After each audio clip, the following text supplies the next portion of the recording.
AP ప్రజలకు ఒక మంచి శుభవార్త ఇది.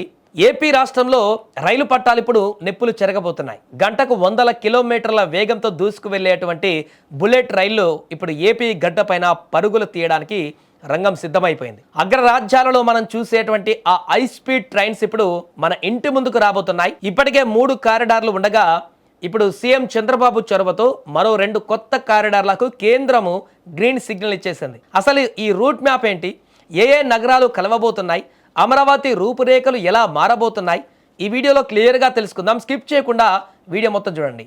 ఇక వివరాల్లోకి వెళ్తే ఆంధ్రప్రదేశ్ రాజధాని అమరావతిని వరల్డ్ క్లాస్ సిటీగా మార్చాలనేది కూటమి ప్రభుత్వ లక్ష్యం. అందులో భాగంగానే సీఎం చంద్రబాబు గారు ఇటీవల కేంద్రానికి కీలక ప్రతిపాదనలు కూడా పంపారు. కేవలం బస్సులు, నార్మల్ ట్రైన్లే కాదు, అమరావతి నుంచి చెన్నై మరియు బెంగళూరు నగరాలకు బుల్లెట్ స్పీడ్ కనెక్టివిటీ కావాలని కోరారు. దీనికి కేంద్ర ప్రభుత్వం తక్షణమే స్పందించి గ్రీన్ సిగ్నల్ కూడా ఇచ్చేసింది.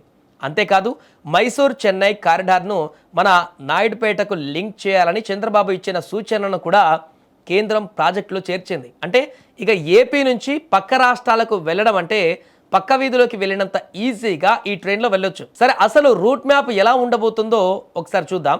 దీనివల్ల మీ ఊరికి లాభం ఉందో లేదో కూడా ఒకసారి తెలుసుకునేటువంటి ప్రయత్నం చేయండి.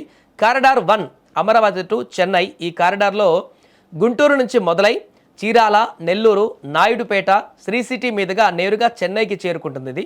ఇక కారిడార్ 2లో కనుక చూస్తే బెంగళూరు నుంచి మైసూర్ కనెక్టివిటీ ట్రైన్ ఇది నాయుడుపేట నుంచి స్టార్ట్ అయ్యి ఆధ్యాత్మిక నగరం తిరుపతి, చిత్తూరు, బంగారుపేట, బెంగళూరు, మాండ్యా మీదుగా మైసూరు వరకు వెళ్తుంది. ఒకసారి ఆలోచించండి, తిరుపతి నుంచి బెంగళూరుకు లేదా నెల్లూరు నుంచి చెన్నైకి కేవలం గంటల్లోనే చేరుకోవచ్చు. ఇది కేవలం ప్రయాణం మాత్రమే కాదు, ఆయా ప్రాంతాలలో రియల్ ఎస్టేట్ మరియు వ్యాపార రంగాలు ఊహించని రేంజ్లో ఇప్పుడు డెవలప్ కాబోతున్నాయి. అయితే ఇవి కాకుండా ఇప్పటికే కేంద్ర బడ్జెట్లో ఏపీ మీదుగా వెళ్ళేటువంటి 3 మెయిన్ కారిడార్లు కూడా ఉన్నాయి. ఒకటి Hyderabad to Chennai, Hyderabad to Bengaluru, Chennai to Hyderabad.